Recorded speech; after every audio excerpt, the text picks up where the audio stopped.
Assalamualaikum warahmatullahi wabarakatuh. Kepada yang terhormat Mas Ivan dan Mbak Tina, kami dari kelompok 11 kelas A akan mempresentasikan tentang Marxisme dalam ekonomi politik. Marxisme. Marxisme merupakan sebuah gagasan yang dikemukakan Karl Marx untuk mengkritik teori ekonomi klasik yang mengedepankan kapitalisme pada saat revolusi industri sekitar tahun 1850-an. Jadi intinya, gagasan Marxisme ini berawal pada saat Marx melihat sebuah masalah pada saat revolusi industri, yang pada saat itu ekonomi berkembang tetapi pekerja semakin lama tidak semakin kaya. Jadi yang kaya hanya orang yang mempunyai pabrik, yang akhirnya Karl Marx membuat sebuah gagasan yang mengkritik sistem ekonomi di masa itu, yaitu kapitalisme. Yang kedua, Marxisme menganggap sistem kapitalis yang berjalan membuat orang borjuis semakin kaya, orang proletar akan semakin miskin dan tereksploitasi. Yang ketiga, Marxisme memprediksi di masa depan kaum miskin akan melakukan revolusi untuk menciptakan masyarakat tanpa kelas.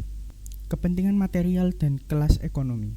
Yang pertama, kesadaran masyarakat terhadap ekonomi kapitalisme yang mengarahkan mereka untuk lebih mementingkan kepentingan individual yang bahkan tidak ada hubungannya dengan kepentingan bersama, yang merupakan memang cara kerja kapitalisme mengarahkan kepentingan yang sama pada setiap individu dalam kelas sosial tertentu.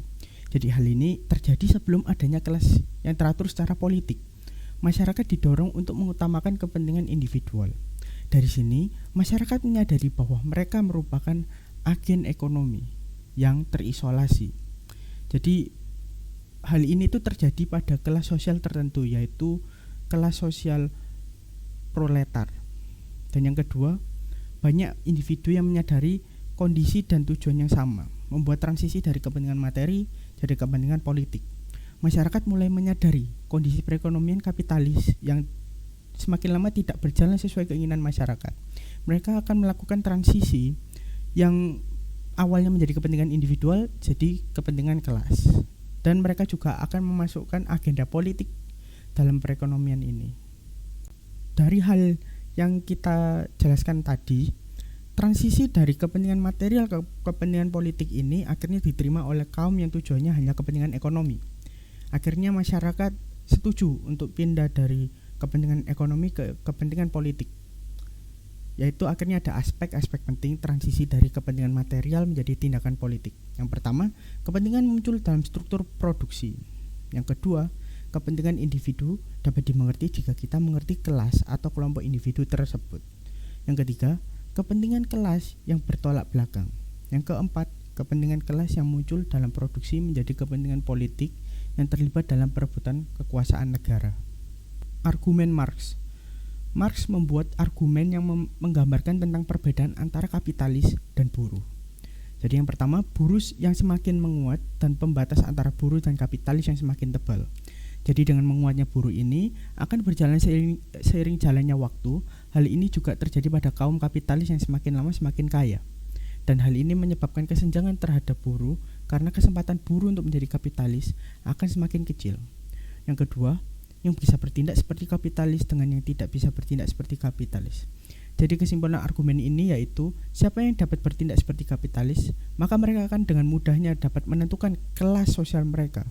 Berbeda dengan yang tidak dapat bertindak seperti kapitalis, mereka akan kesulitan dalam menemukan kelas sosial mereka karena kondisi sosial yang berbeda membuat orang yang tidak dapat bertindak kesulitan dalam menyadari posisi mereka dalam kelas sosial. Dari pernyataan argumen Marx dapat disimpulkan bahwa kondisi sosial mendahului kepentingan individual dan kesadaran individual. Yang dimaksud dari pengertian ini yaitu ekonomi yang menentukan kelas individu yang mereka temukan sendiri. Kepentingan material, konflik kelas, dan kapitalisme. Marx berangkat dari gagasan subsistence wage atau upah penghidupan. Subsistence wage merupakan upah terendah di mana seorang pekerja dan keluarganya dapat bertahan hidup. Poin kedua, menurut pandangan Marx, kapitalisme tidaklah meningkatkan penghidupan atau subsistence. Meskipun kapitalisme dapat memuaskan kepentingan material pekerja, kapitalisme tidak memberi keuntungan material khusus apapun di luar subsistence. Poin ketiga, mengingat subsistence, apa yang tersisa merupakan nilai lebih, yaitu bagian terpenting yang menjadi milik kapitalis sebagai keuntungannya. Semakin besar biaya subsistence, semakin sedikit nilai lebih atau surplus value yang tersisa untuk mendanai keuntungan bagi si kapitalis. Dalam skema sederhana ini, keuntungan dan upah berbanding terbalik. Ketika satu pihak untung, maka pihak satunya merugi. Poin keempat, Marx berpendapat bahwa kapitalis mencari cara agar meningkatkan bagian mereka dari output, yaitu dengan membuat pekerja bekerja lebih keras, lebih lama, dan lebih efisien tanpa mengubah subsistence mereka. Poin kelima, dari 4 poin di atas, dapat disimpulkan bahwa kapitalisme hanya memajukan kepentingan material para kapitalis. Kepentingan ekonomi dan kesadaran kelas. Menurut teori Marxian, kelas mengacu pada kategori orang yang memiliki posisi serupa dalam proses produksi. Dengan demikian, kelas memiliki keberadaan objektif atau dapat diamati, juga dapat diverifikasi terlepas dari kesadaran subjektif dari aktor-aktor yang terlibat. Kesadaran kelas. Kesadaran kelas dapat tercapai apabila pendekatan Marxian telah memenuhi dua syarat, yaitu individu harus melihat keadaan pribadi dan keadaan khusus pada anggota lain dari kelasnya. Lalu yang kedua, kelas yang telah terbentuk harus menjabarkan kepentingan ekonominya yang sempit ke dalam agenda politik.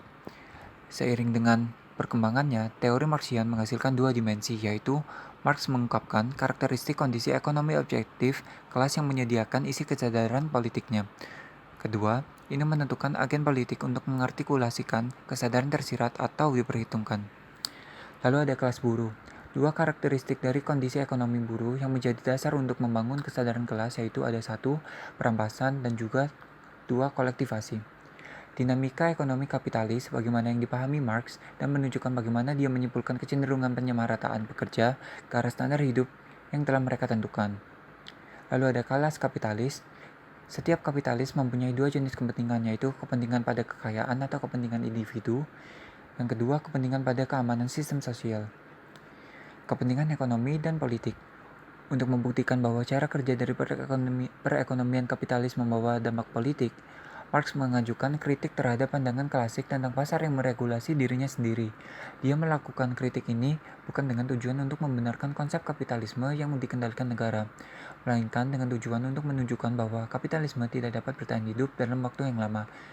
Alhasil, memperjelas gap antara kaum pekerja dengan kaum kapitalis atau pemilik modal. Teori negara Marxian. Bagaimana negara yang dianggap sebagai sistem pemerintahan atau otoritas berhubungan dengan ekonomi di bawah kapitalisme. Teori negara merupakan teori negara tipe ketiga dalam bahasan ekonomi politik. Interpretasi negara menurut Marxian sebenarnya telah tertuang dalam kumpulan variasi tema utama yang membahas tentang kebutuhan tatanan sosial dan kohesi yang dipertahankan di mana kondisi sosial dan fundamental seseorang saling berlawanan. Dan pernyataan klasik ini sudah muncul dalam buku Friedrich Engels dan yang berjudul The Origin of Family dan di buku milik Lenin yang berjudul Lenin State and Revolution. Bagaimana caranya sistem ekonomi Marxisme dapat bertahan dan menyaingi ekonomi kapitalis? Sifat ekonomi kapitalis yang ekspansif yaitu selalu mencari pasar baru yang lebih menguntungkan, yang akhirnya di zaman sekarang menjadi meluas dengan bentuk globalisasi ekonomi yang dipimpin oleh perusahaan transnasional yang berkuasa. Bagaimana caranya sistem ekonomi Marxisme dapat bertahan dan menyaingi ekonomi kapitalis pada zaman sekarang?